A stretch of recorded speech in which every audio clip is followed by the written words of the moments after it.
আমাদের genetics practically কোন কোন এক্সপেরিমেন্ট তোমরা করেছো, আসলে এগুলো সব প্রবলেম কোন কোন চ্যাপ্টার করেছো তোমরা?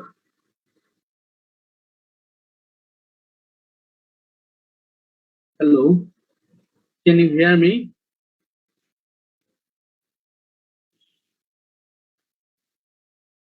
Hello Mohan sir, sir. তোমরা কি শুনতে পাচ্ছ আমাকে? স্যার আপনাকে শোনা যাচ্ছে স্যার। আচ্ছা, আমি জানতে চাচ্ছিলাম তোমাদের হচ্ছে কোন কোন প্রবলেম গুলি শেষ হয়েছে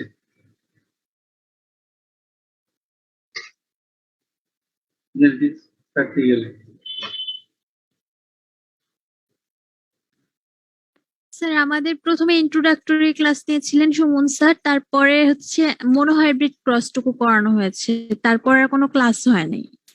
আচ্ছা, আমি তোমাদেরকে একটা স্কেডিউল দিয়ে দিয়েছি, হ্যাঁ, এইটা অনুযায়ী তোমরা হচ্ছে তোমার টিচারদের সাথে যোগাযোগ করে ক্লাসগুলি শেষ করে ফেলবে।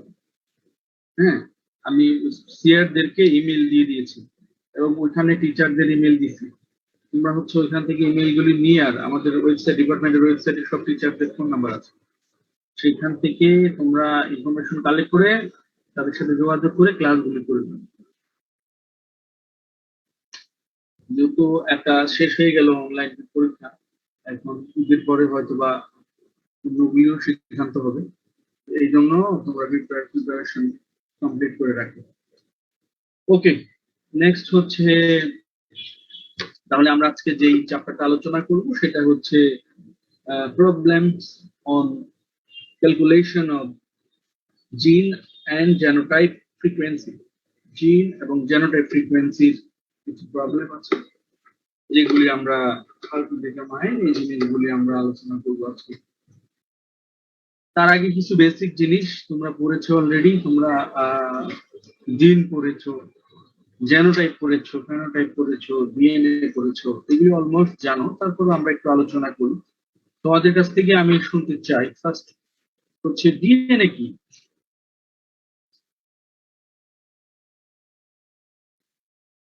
হ্যালো স্যার, এটা একটা পলিনিউক্লিওটাইড চেইন যেটা আমাদের তথ্যগুলো ধারণ করে থাকে, জীবনের সকল ধরনের তথ্য ধারণ করে থাকে।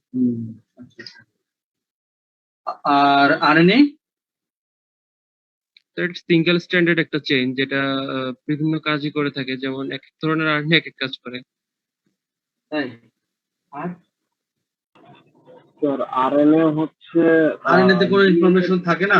আরএনএ তে কোনো আরএনএ স্যার ডিএনএ কে তথ্য দেয় যে কি প্রোটিন সিনথেসিস করতে হবে। সো নিউক্লিক অ্যাসিড আমরা বলবো ইন জেনারেল ডিএনএ এবং আরএনএ। ডিএনএ হচ্ছে ডাবল স্ট্র্যান্ড এবং হচ্ছে এটা ইউক্যারিওটিক ডিএনএ যেটা, সেটাতে দুই ধরনের অংশ থাকে, একটা হলো এক্সন আর একটা হলো ইন্ট্রন। এই এক্সনের মধ্যে হচ্ছে তোমার একজনের মধ্যে হচ্ছে বায়োলজিক্যাল ইনফরমেশন গুলি থাকে, আর ইন্ট্রনের মধ্যে কোনো বায়োলজিক্যাল ইনফরমেশন থাকে না। পরবর্তীতে যখন ডিএনএ থেকে সেন্ট্রাল ডগমার মাধ্যমে এমআরএনএ হয়, একটা জিন এক্সপ্রেস করে through central dogma, means DNA to mRNA, then mRNA to protein. প্রথমে ডিএনএ থেকে ট্রান্সক্রিপ্টেজ এনজাইম দ্বারা ট্রান্সক্রিপশনের মাধ্যমে এমআরএনএ ট্রান্সক্রিপ্ট তৈরি হয়, এন্ড দেন এমআরএনএ ট্রান্সক্রিপ্ট গুলি পরবর্তীতে ট্রান্সলেটেড হয়ে প্রোটিন তৈরি করে। কারেক্ট ওয়েতে প্রোটিন তৈরি হলে এটা টার্গেটেড হয় proper compartment of the organelles, and then এটা ফাংশনালি অ্যাক্টিভ হয় এবং কি করে ফেনোটাইপিক্যালি এক্সপ্রেস হয়। হাউএভার, তো আমি ইউক্যারিওটের কথা বলতেছিলাম, ইউক্যারিওটিক ডিএনএ তে দুই ধরনের পার্ট থাকে, একটা হলো এক্সন আর একটা হলো intron. Exon contains the biological information, is also known as coding sequence. এই এক্সন যখন কি হয় এমআরএনএ ট্রান্সক্রিপ্ট তৈরি হয়, তখন এই নন কোডিং রিজিয়ন যেগুলি ইন্ট্রন, এগুলি রিমুভ হয়ে যায়, দেন এমআরএনএ তৈরি হয়। অর্থাৎ এমআরএনএ হচ্ছে শুধুমাত্র এক্সন, অর্থাৎ ইনফরমেশন বহনকারী পার্ট। এখন মনে থাকবে। এখন আরএনএ যে একজন বলেছে, আরএনএ ইজ অফ 3 টাইপস। তিন ধরনের আরএনএ আছে, টিআরএনএ, এমআরএনএ এবং আরআরএনএ। টিআরএনএ এর কাজ হচ্ছে এমআরএনএ এর মধ্যে যে জেনেটিক কোড আছে সেই কোডগুলিকে ডিকোড করা, অর্থাৎ কোন অ্যামাইনো অ্যাসিড তৈরি করবে তিনটা নিউক্লিওটাইড মিলে সেটা ডিটারমাইন করবে হলো টিআরএনএ। এমআরএনএ ইটসেলফ কি ক্যারিং দি বায়োলজিক্যাল ইনফরমেশন এমআরএনএ এর মধ্যে। And then rRNA থাকে, ribosomal RNA, it helps in protein synthesis. রাইবোজোমের কাজই হচ্ছে প্রোটিন সিনথেসিস করা। যাই হোক, এনিওয়ে ডিএনএ সম্বন্ধে তোমরা জানো, যদি এখানে পড়ানোর কথা না, আমি জাস্ট অবভিউ। তো জিন, এখন আসি জিন। জিন কি?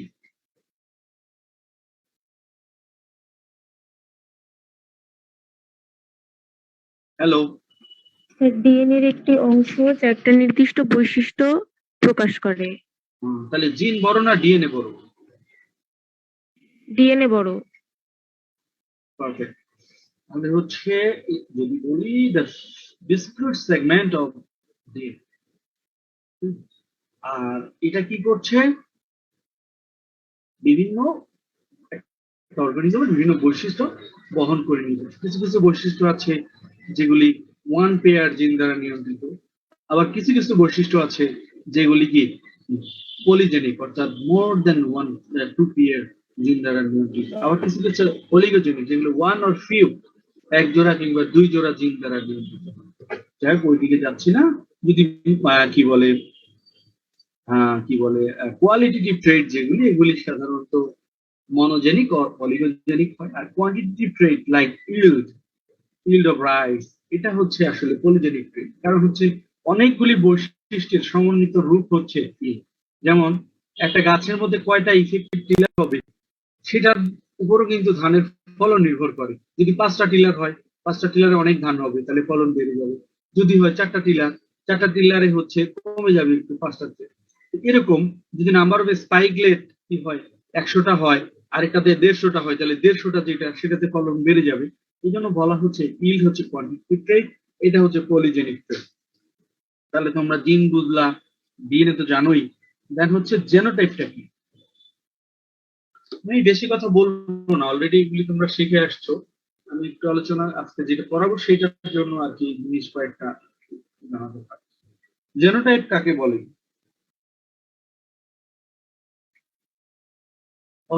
এটাকে ইয়াও বলে, কি বলে, জেনেটিক মেকআপও বলে, also called genetic makeup of organism. Genotype মানে হচ্ছে জেনেটিক মেকআপ। তাহলে এখন তো সহজ হয়ে গেল, এখন তো বলতে পারার কথা।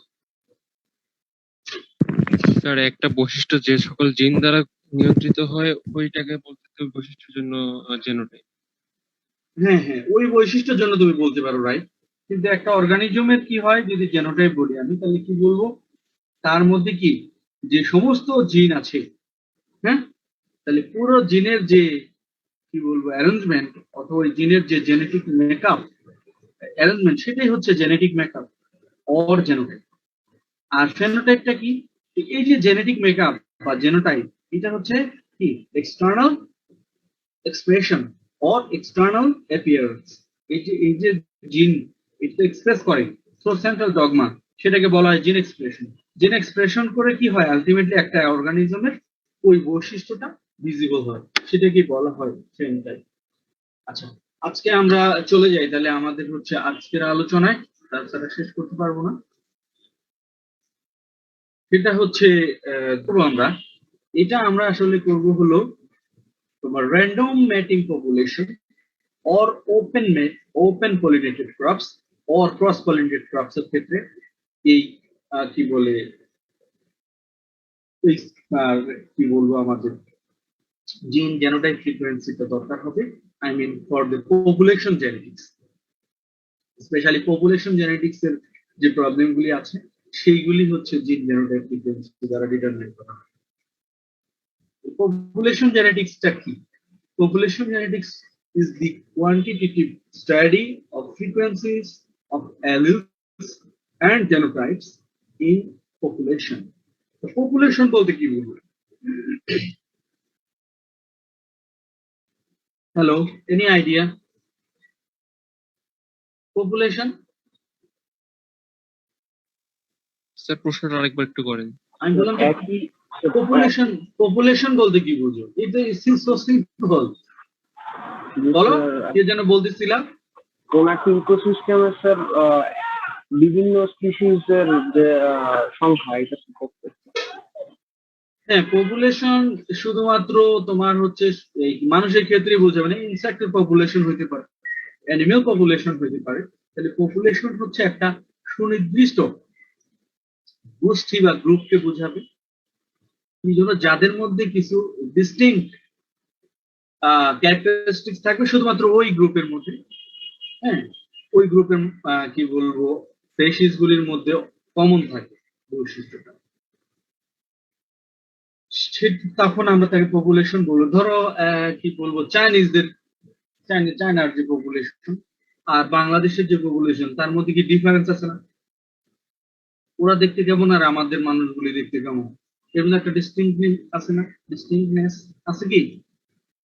তারপরে যদি আমি জাপানিজদের কথা চিন্তা করি, তাহলে অবশ্যই হ্যাঁ, এইভাবে একটা পার্টিকুলার ট্রেড বা পার্টিকুলার বৈশিষ্ট্যের জন্য ওই গ্রুপের মধ্যেই ওই কি বলবো, যদি মানুষের কথা চিন্তা করি, তো ওই রিজিয়নের ওই মানুষগুলির মধ্যে ওই বৈশিষ্ট্যটা বিদ্যমান, তাদেরকে একটা পপুলেশনে আমরা। এরকম আমরা ক্রস পলিনেটেড ক্রপস এর ক্ষেত্রে কি বলবো, যে বলি পপুলেশন ইমপ্রুভমেন্ট, তাদের ক্ষেত্রে অ্যাপ্লাই হয় পপুলেশন জেনেটিক্স। আর সেলফ পলিনেটেড ক্রপ যেগুলি, সেগুলি হচ্ছে হাইলি হোমোজাইগাস। ক্রস পলিনেটেড হচ্ছে highly heterozygous genetic makeup.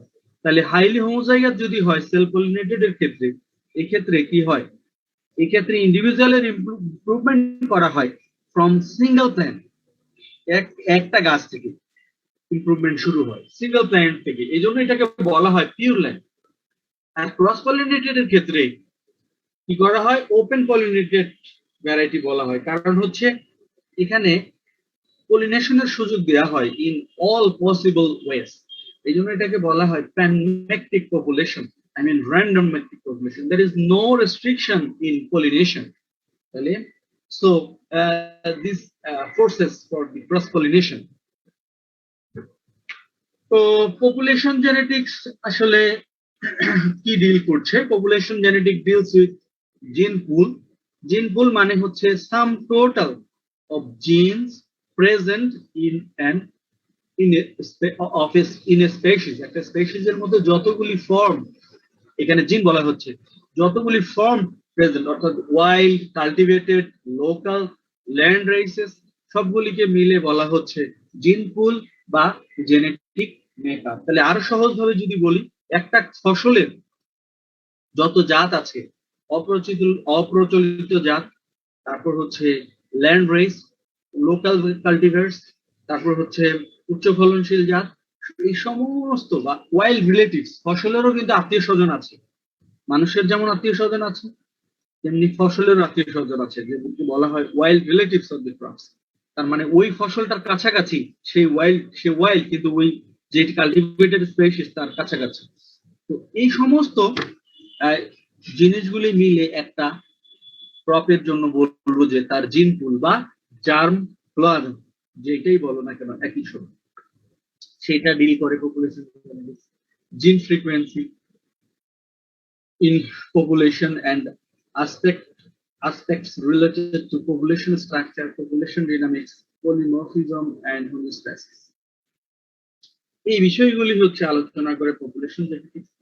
Population genetics করতে গিয়ে তোমরা থিওরিতে একটা কি বলে ল পড়েছো বা প্রিন্সিপাল পড়েছো, সেটা দিয়েছিল হার্ডিং এন্ড উইনবার্গ, দুইজন আলাদা আলাদা সায়েন্টিস্ট, এবং তারা আলাদা আলাদাই কাজ করেছিল। একজন হচ্ছে কি বলে ম্যাথমেটিশিয়ান, তার যার নাম হচ্ছে জিএইচ হার্ডি, সে ছিল আসলে ব্রিটিশ। আরেকজন হচ্ছে জার্মান ফিজিশিয়ান ডাব্লিউ উইনবার্গ। তারা আলাদা আলাদা ভাবে কাজ করে হার্ডি উইনবার্গের ল দিয়েছিল in case of population genetics. এবং তারা কি বলেছিল, তারা বলেছিল যে in a large panmictic population, gene and genotype frequency remain constant generation after generation.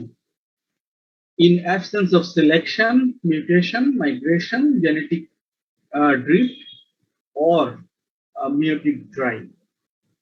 So আমি আগেই বলেছি প্যানমেট্রিক পপুলেশন মানে হচ্ছে র্যান্ডম মেটিং পপুলেশন। বলা হচ্ছে এখানে তাহলে ক্রস পলিনেটেড ক্রপস এর ক্ষেত্রে বোঝানো হয়েছে কি হবে এখানে জিন এবং জেনোটাইপ ফ্রিকোয়েন্সি সেটা কি থাকবে, একই থাকবে। যদি কি না হয় সেখানে যদি অ্যাবসেন্ট থাকে সিলেকশন, অর্থাৎ কোন ধরনের সিলেকশন হবে না, সেটা আর্টিফিশিয়াল সিলেকশন হোক বা ন্যাচারাল সিলেকশন হোক। তাহলে সিলেকশন হলে কি হবে, যে ভালো ভালো ফেনোটাইপ গুলি আমি সিলেক্ট করে নিয়ে আসবো, আর যেগুলি খারাপ সেগুলি আমি সিলেক্ট করবো না। তার মানে কি ভালোতে নিশ্চয়ই কিছু অ্যালিল ছিল যেগুলি খারাপ গুলিতে ছিল না, তাহলে খারাপ গুলিতে আবার যেগুলো কিছু ছিল ভালো গুলিতে ছিল না, এইভাবে কিছু অ্যালিল লস্ট হয়ে যাবে। ঠিক আছে, এই জন্য যদি তাহলে সিলেকশন ভালো, সিলেকশনের ভালো দিকও আছে আবার খারাপ দিকও আছে। ভালো দিক হলো কি তুমি সবচেয়ে ভালো জিনিসটাকে সিলেক্ট করে নিয়ে আসতে পারলা, আর খারাপ দিক হলো কি কিছু জিন, কিছু জেনেটিক ডাইভার্সিটি লস্ট হয়ে যায়। এন্ড দেন মিউটেশন, মিউটেশন হচ্ছে sudden heritable change in an organism. Migration, কোন অ্যালিল যদি এখান থেকে স্ট্রাকচারাল চেঞ্জের মাধ্যমে লস্ট হয়ে যায় সেটা। জেনেটিক ড্রিফট অর মিউটিক ড্রাইভ কি, জেনেটিক ড্রিফট অর মিউটিক ড্রাইভ হচ্ছে কোন যদি অ্যালিল লস্ট হয়ে যায় কিংবা ডিলিট হয়ে যায় সেটাকে বলা হচ্ছে জেনেটিক ড্রিফট বা জিনের ক্ষয়। তাহলে জিন এবং জেনোটাইপ ফ্রিকোয়েন্সি বলতে আমরা কি বুঝি সেই দিকে আমরা চলে আসি। তাহলে হার্ডি-উইনবার্গের ল দ্বারা কি বোঝা গেল, যে যদি এই কন্ডিশন গুলি না হয়, না থাকে, তাহলে জিনের ফ্রিকোয়েন্সি এবং জেনোটাইপিক ফ্রিকোয়েন্সি একই থাকবে, এরা কখনোই চেঞ্জ হবে না। তাহলে চেঞ্জ হবে কখন, যদি সিলেকশন হয় তাহলে চেঞ্জ হবে, যদি মিউটেশন হয় চেঞ্জ হবে, মাইগ্রেশন হয় চেঞ্জ হবে, অথবা যদি কোনো জিনের ইরেশন হয়, জেনেটিক ইরেশন হয়, তাহলেও কি হবে, জিনের ক্ষয়। দেন জিন জেনোটাইপ ফ্রিকোয়েন্সি, তাহলে জেনোটাইপিক ফ্রিকোয়েন্সি কি, genotypic frequency is the number of individuals with a particular genotype divided by total number of individuals in the population. আমরা ফর্মুলা দেখলে আরো ক্লিয়ার হবে বিষয়টা। যদি আমরা জিন ফ্রিকোয়েন্সির কথা বলি, তাহলে জিন ফ্রিকোয়েন্সি হচ্ছে total number of alleles in the population. একটা পপুলেশনের মধ্যে যতটা অ্যালিলের কপি আছে, অ্যালিল মানে হচ্ছে অল্টারনেট ফর্ম অফ দ্য জিন। তাহলে আমরা লেটস সে একটা জিন, সবচেয়ে সহজ যেটা সবাই বলে সেটা হচ্ছে টল এবং ডোয়ার্ফকে চিন্তা করে। টলের জন্য ডমিনেন্ট জিন থাকে টি, তাহলে ডোয়ার্ফের জন্য কি হবে রিসেসিভ স্মল টি। আবার রিসেসিভ ক্যারেক্টার কি হোমোজাইগাস কন্ডিশনে শুধুমাত্র এক্সপ্রেস করে, হেটারোজাইগাস কন্ডিশনে পারে না, কারণ ডমিনেন্টটা এক্সপ্রেস করে ফেলে। তো যদি টি হয় একটা ডমিনেন্ট জিন, তাহলে অল্টারনেটটা কি হইতে পারে, স্মল টি। তাহলে বড় টি আর স্মল টি এরা হচ্ছে আসলে অ্যালিল। তাহলে আমি যদি এটা কিছু অ্যানোটেট করি, টলের জন্য ক্যাপিটাল টি আর স্মল টি, তোমরা জানো যে এটা হচ্ছে ডমিনেন্ট, এটা হচ্ছে রিসেসিভ। ডমিনেন্ট কে কিভাবে লেখা হয়, 1/3 অফ দি ডমিনেন্ট জিন।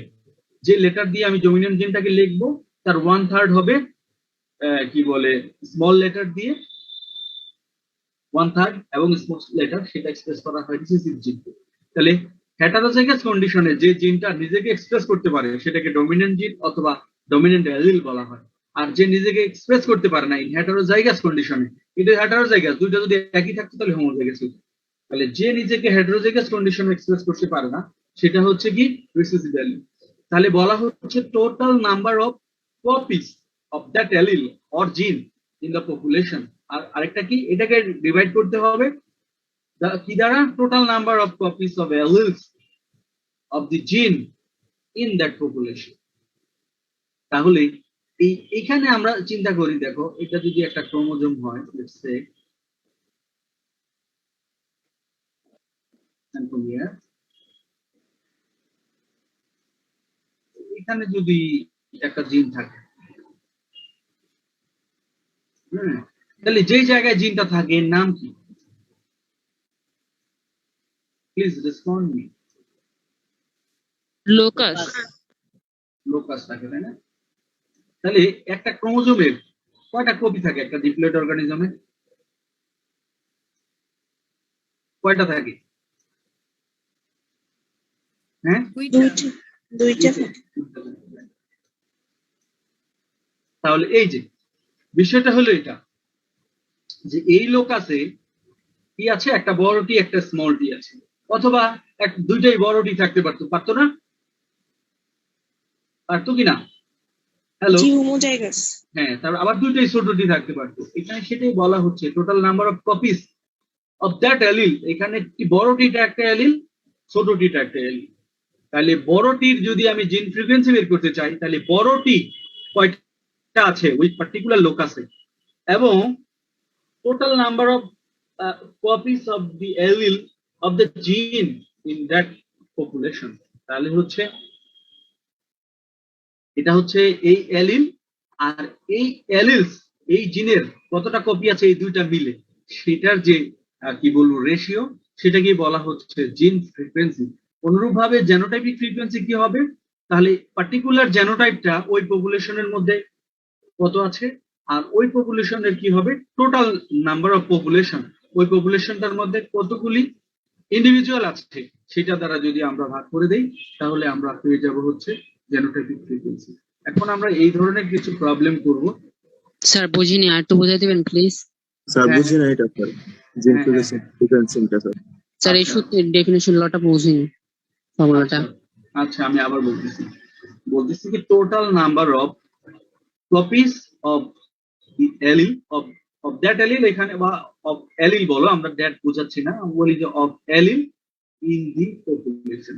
তাহলে একটা পপুলেশনে ধরো টি আর একটা বড় টি একটা ছোট টি, আমরা বড় টির ফ্রিকোয়েন্সি নির্ধারণ করতে চাচ্ছি, তাহলে আমরা বলবো যে ওই পপুলেশনটার মধ্যে বড় টি আছে কয়টা আর ছোট টি বড় টি মিলে আছে কয়টা। এটাকে যদি আমরা ভাগ করে দিই এটা দিয়ে, তাহলে জিন ফ্রিকোয়েন্সি চলে আসবে। এটাকে ডেসিমালেও প্রকাশ করা যায়, কিংবা কি বলে পার্সেন্টেজও প্রকাশ করা যায়। যদি তুমি পার্সেন্টেজে প্রকাশ করো, তাহলে এখানে ইন্টু 100 100 দ্বারা গুণ করে দিতে হবে। আর যদি পার্সেন্টেজে না করো, রেশিও রাখতে চাও, তাহলে তো এটা ডেসিমালে প্রকাশ পেয়ে যাবে। তো সেই ক্ষেত্রে দুইটাই অ্যাকসেপ্টেবল। ওকে, তো এখন আমরা যদি আরো অঙ্ক করতে যাই পার্টিকুলার প্রবলেম, তাহলে এটা আর একটু ক্লিয়ার হয়ে যাবে। স্যার, তাহলে কি জিন ফ্রিকোয়েন্সিটা শুধুমাত্র হেটেরোজাইগাসের ক্ষেত্রে বের করতে হবে? কারণ যদি দুইটাই না হচ্ছে। না না না, হেটারোজাইগাসের ক্ষেত্রে আমি কেন করব? আমি দুইটার ক্ষেত্রে বের করতে পারবো। আমি বড়টির ক্ষেত্রেও বের করতে পারবো, আমি ছোটটির ক্ষেত্রেও বের করতে পারবো। কিন্তু স্যার, উপরে যে পপুলেশনে যদি ডাবল টি থাকে, মানে বড় হাতের টি থাকে, সেক্ষেত্রে নিচেরটা তাহলে কিভাবে? থাকতেই পারে, সেটা তো আমার একটা পপুলেশন বলতে কি বোঝায়, অনেকগুলো ইন্ডিভিজুয়াল থাকবে, শুধু একটা না। আমি একটা তো চিন্তা করবো না। পপুলেশন জেনেটিক্স এই জন্যই বলা হচ্ছে, সেখানে একটা পপুলেশনের মধ্যে কি সেভারাল ইন্ডিভিজুয়াল থাকবে, সেই জিনিসগুলিকে বিবেচনা করবো। এই জন্য আমি একটা প্রবলেমে চলে যেতে যাচ্ছি, একটা প্রবলেমে আসি, then it will be very clear. So problem number 1, তাহলে তোমরা দেখো আমি এইগুলি দিয়ে দিব তোমাদেরকে সাপ্লাই, এখন শুধু এই জিনিসগুলি বোঝার চেষ্টা করো। প্রবলেম নাম্বার 1 কি বলেছে, in a sample of 730 Australian aborigines. তাহলে কি বলা হয়েছে, অস্ট্রেলিয়ান একটা পপুলেশনের কথা বলা হয়েছে, যে অ্যাবরজিন হচ্ছে অস্ট্রেলিয়ার আদিবাসী।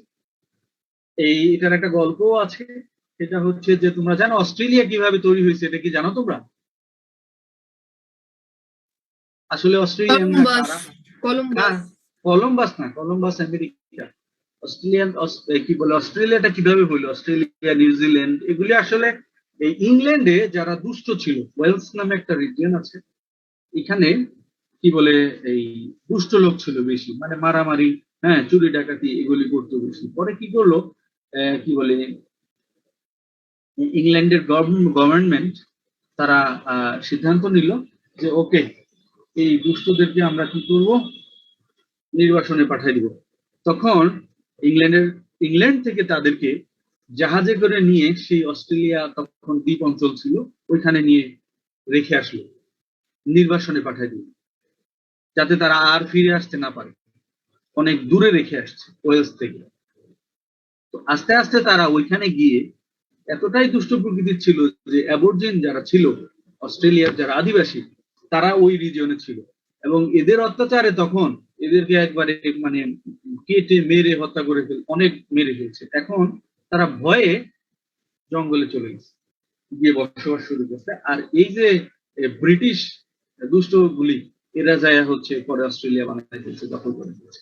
তুমি দেখবা এখন অস্ট্রেলিয়াতে পৃথিবীর সবচেয়ে বেশি রেসিজম হচ্ছে অস্ট্রেলিয়াতে, সবচেয়ে বেশি।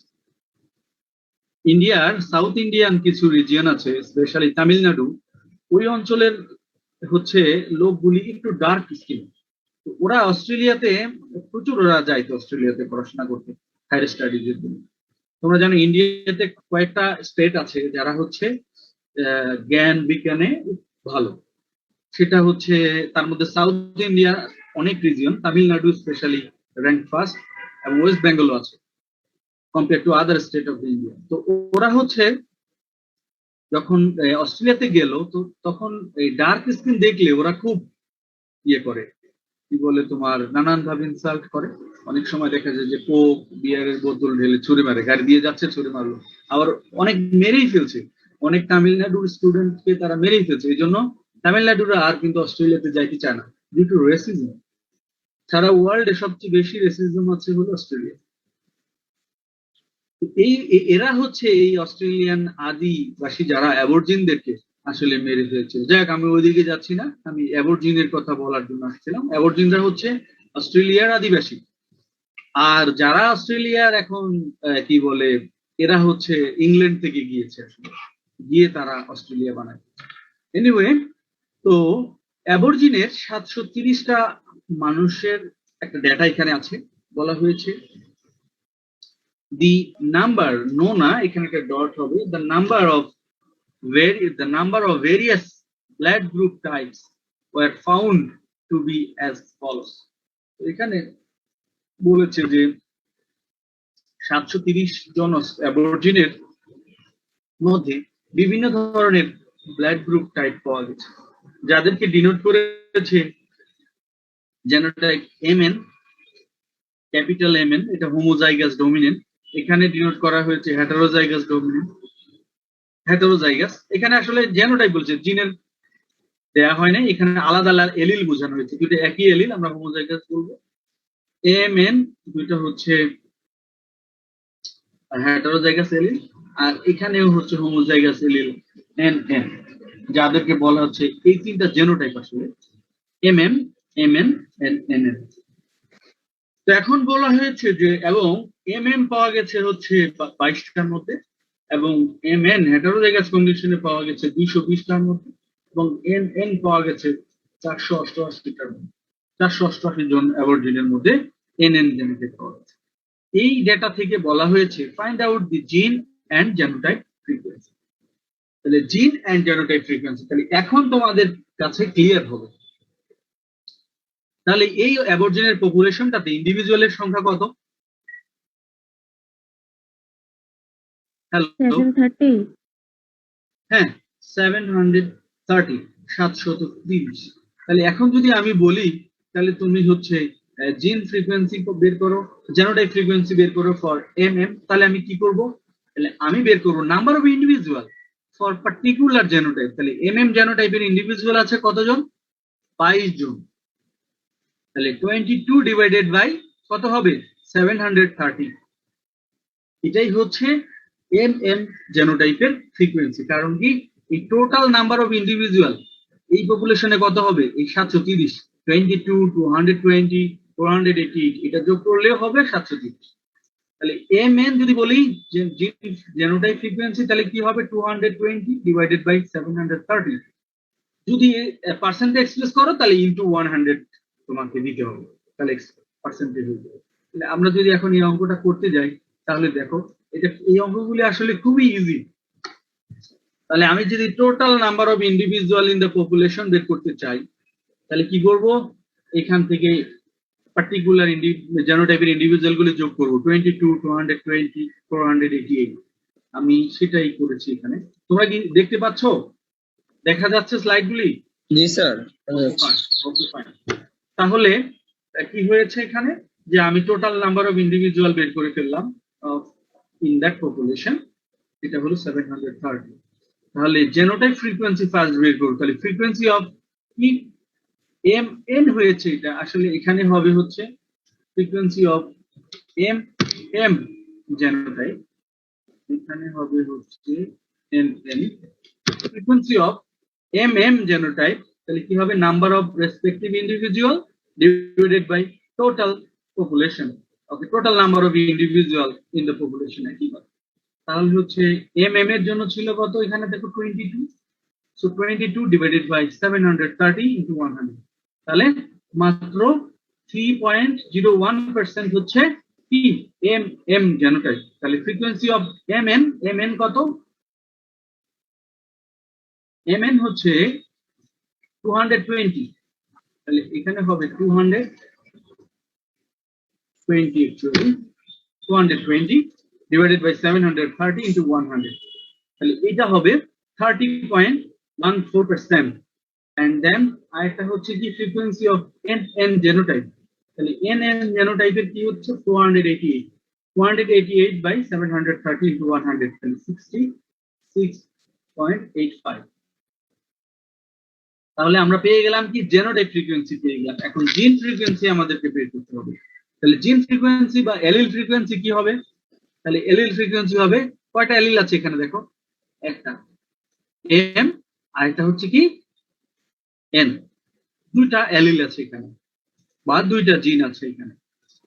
তাহলে জিন ফ্রিকোয়েন্সি আমরা বের করবো। এখানে জিন ফ্রিকোয়েন্সি বের করার ক্ষেত্রে আমরা টোটাল নাম্বার অফ এলিল বের করতে হবে আমাদেরকে, কারণ আমরা কি জানি যে আমরা কিন্তু ওই পপুলেশনটা নিয়ে চিন্তা করতেছি। আমি বারবার বলতেছি যে আমরা এই 730 জন অ্যাবরজিনকে নিয়ে চিন্তা করতেছি। তাহলে ধরো এম এলিল এর কথা চিন্তা করি যদি, তাহলে এম এলিল কয়টা থাকতে পারে টোটাল, 700 এম বা এন দুইটাই থাক, ধরো এই একটাই তো জিনের দুটো এলিল, তাহলে এই দুটো এলিল এই 730টা ইন্ডিভিজুয়ালের মধ্যে কয়টা থাকতে পারে, এটা থাকতে পারে ডাবল, কারণ কি জিনগুলি সবসময় পেয়ার্ড কন্ডিশনে থাকে, এক পেয়ার করে প্রত্যেকটা ইন্ডিভিজুয়ালে থাকবে। তাহলে কি 730 ইন্টু 2, তার মানে 1460টা এলিল থাকতে পারে টোটাল এই 730টা ইন্ডিভিজুয়ালের মধ্যে। এই জিনিসটা বুঝছো কিনা? স্যার এটা কি ডিপ্লয়েডের জন্য 2 দিয়ে গুণ হয়েছে? ডিপ্লয়েডের জন্য এখানে রাইট, কারণ কি যে আমরা জানি হচ্ছে কি থাকবে, একটা লোক আছে দুইটা কি থাকে এলিল থাকে, একটা আরেকটা অল্টারনেট ফর্ম, এই জন্য হচ্ছে টোটাল পপুলেশন হচ্ছে 730, এটাকে আমরা 2 দ্বারা গুণ করলে এটা বের হয়ে যাবে total number of এলিলস for that population. তাহলে এখন জিন ফ্রিকোয়েন্সি যদি বের করতে চাই, ধরো আমি বের করবো ফ্রিকোয়েন্সি অফ এম, তাহলে আমাকে দেখতে হবে কোথায় কোথায় এম আছে, কোথায় কোথায় এম আছে সেই জিনিসটা আমাকে খুঁজে বের করতে হবে। আমি যদি শুরুতে যাই, তাহলে দেখো কোথায় কোথায় আমার এম আছে, তাহলে এখানে এম আছে আর এখানে এম আছে। এখানে এম আছে কয়বার, 2 বার, তাহলে আমি এখানে কি করবো 22 প্লাস 22 করবো, আর এখানে এম আছে কয়বার, একবার, তাহলে আমি 220 কে একবার লিখবো। সেটা হলো এরকম। যদি আমি জিন ফ্রিকোয়েন্সি বের করতে চাই ফর এম এলিল, তাহলে কি করব 22 mm যেহেতু ছিল, এম এ ছিল 2 বার, এখানে 2 বার এম আছে এই জেনোটাইপে, তাহলে আমি 22 কে 2 বার লিখবো, 22 প্লাস 22, আর এম এন এ এম ছিল একবার, এই জন্য আমি একবার লিখবো 220। এটাকে ডিভাইড করবো কি দ্বারা, এই total number of এলিলস for 730 individuals, এবং এটাকে পার্সেন্টেজ এক্সপ্রেস করব, তখন দেখা যাবে কি এই জিন ফ্রিকোয়েন্সিটা হবে 18.08% ক্যালকুলেশন করলে। And the frequency of N gene or N allele, এটা কি হবে, তখন আমি এখানে আবার ফিরে যাই, এখানে আছে একবার, এই জেনোটাইপের জন্য আছে কি একবার আছে 220, আমি একবার লিখবো, আর এখানে এন এন হোমোজাইগাস যেহেতু, এখানে আমি 2 বার লিখবো 488।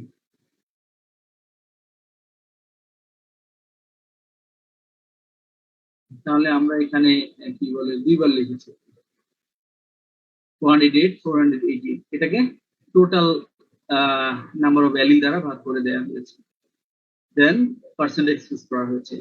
এখন এই যে হার্ডি উইনবার্গ ল পড়েছো, সেখানে বলা হয়েছিল কি জিন and genotype frequency remain constant. এবং এই ফর্মুলা তোমরা যখন এই চ্যাপ্টারটা পড়েছো তখন দেখেছো যে একটা ক্যালকুলেশন ছিল p প্লাস কিউ সমান সমান 1। তার মানে দুইটা অ্যালিলের ফ্রিকোয়েন্সির সামেশন হবে 1 or 100%, not more than this. যদি ডেসিমালে প্রকাশ করো তাহলে 1, আর যদি পার্সেন্টে এক্সপ্রেস করো তাহলে 100% হইতে পারে। তাহলে তুমি যদি এখন এই দুইটা যোগ করে দাও, দুইটা অ্যালিলের ফ্রিকোয়েন্সি ফর দ্যাট পপুলেশন, তাহলে কি হবে? m প্লাস n সমান সমান 1 হবে। এই গেল একটা প্রবলেম। এটা খুবই খুবই সিম্পল একটা প্রবলেম। এটা যদি না বোঝো তাহলে এখনো আমাকে জিজ্ঞেস করতে পারো। হ্যালো, স্যার ওয়ানের ব্যাপারটা একটু আরেকবার বলেন। ওয়ানের ব্যাপারটা পরেও অনেক আসবে, এখানে আসেই নেই, আমি শুধুমাত্র বলছি যেখানে আসবে সেখানে বললে মনে হয় ভালো হবে আরো বেশি। হ্যাঁ, এখানে এই অঙ্কটার ক্ষেত্রে এটা প্রয়োজন নাই। আমি যেটা বলেছিলাম যে যেটা জিনের ফ্রিকোয়েন্সি, হ্যাঁ, যে যদি তুমি টোটাল করো, সামেশন করো, সেটা হবে 1 অর 100%। যদি তুমি এটাকে ডেসিমালে প্রকাশ করো তাহলে 1 হবে, আর যদি পার্সেন্টেজ এক্সপ্রেস করো অর্থাৎ তখন হবে এটা 100%। এই জন্য বলছিলাম যে m এবং n যোগ করে দেখো, এটা 100% হবে, এর বেশি কখনোই হবে না বা কমও হবে। যদি দুটা অ্যালিল এখানে আছে, তিনটা অ্যালিল থাকে, তিনটা যোগ করলে 100 হতো আর 1 হতো।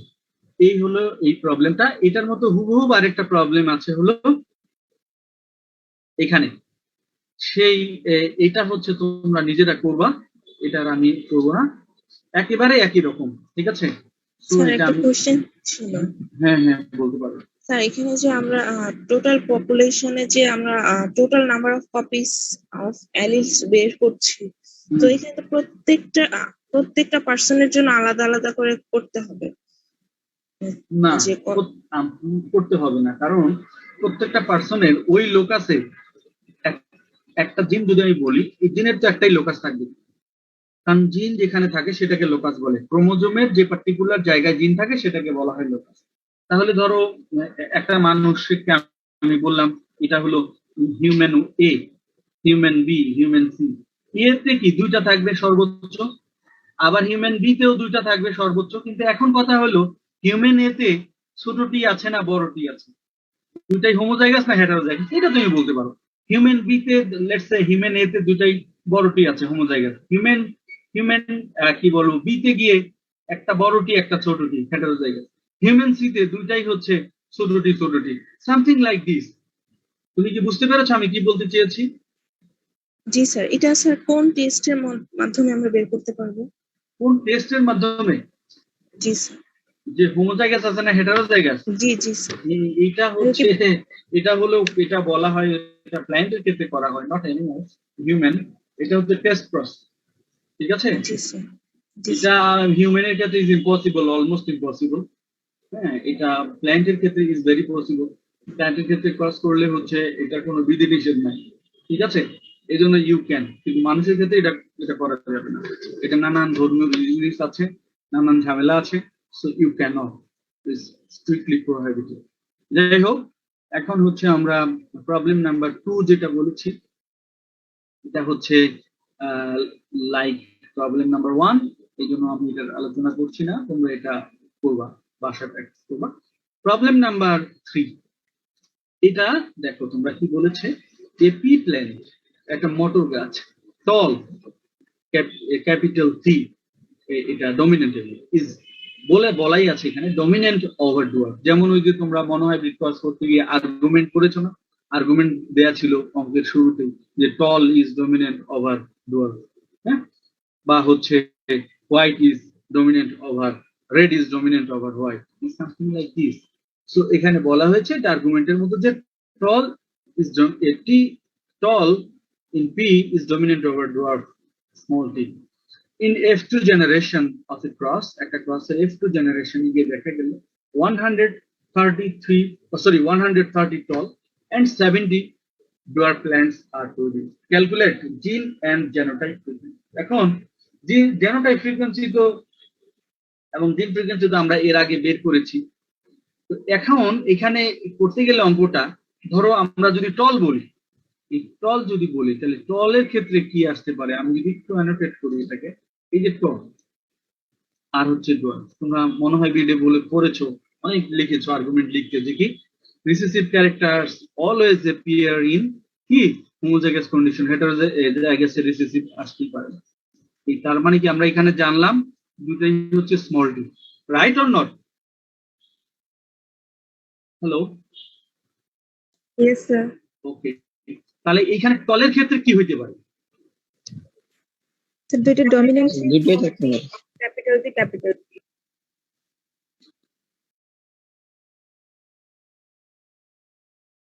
স্যার এখানে দুইটা কন্ডিশন।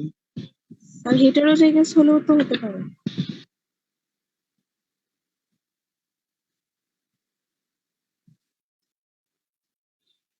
তাহলে কি হলো, homozygous, either homozygous dominant or head, sorry আমি দুটাই ছোট লিখে দিয়েছি এখানে, মিশাই দিই বেটার,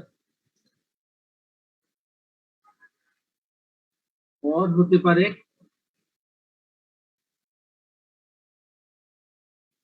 হেটারোজাইগাস ডমিনেন্ট, এটা ক্যাপিটাল, এই দুই কন্ডিশনে হতে পারে। এই দুইটা মিলেই হচ্ছে 130। তাহলে জিন জেনোটাইপ ফ্রিকোয়েন্সি বের করার ক্ষেত্রে, স্পেশালি জেনোটাইপ ফ্রিকোয়েন্সি বের করার ক্ষেত্রে আমাদের কি চিন্তা করতে হবে, সেই জন্য আমি এখানে দেখাইলাম যে দুই ধরনের জেনোটাইপ হতে পারে দলের ক্ষেত্রে। এনিওয়ে, এখন আমরা অঙ্কটা করব।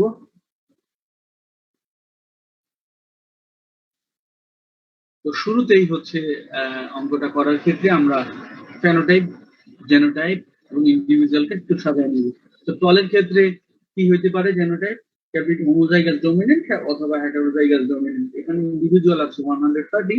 ডোয়ার্ফের ক্ষেত্রে হচ্ছে কি বলবো, এটা হচ্ছে হোমোজাইগাস রিসেসিভ, এবং এখানে হচ্ছে কি বলে টোটাল নাম্বার অফ ইন্ডিভিজুয়াল হবে হচ্ছে 70। অঙ্কটা করার সুবিধার্থে আমরা এই টি, বড় টি আর ছোট টি, ক্যাপিটাল টি স্মল টি, এই এলই দুটাকে আমরা পি এবং কিউ দ্বারা ডিনোট করে নিই। জন্য বলা হয়েছে let consider P for dominant allele T and Q for recessive allele small t. তাহলে টোটাল নাম্বার অফ ইন্ডিভিজুয়াল কত হবে? 130। টল আছে 130টা, ডোয়ার্ফ আছে 70টা। তাহলে 130 প্লাস 70 সমান সমান কি হবে?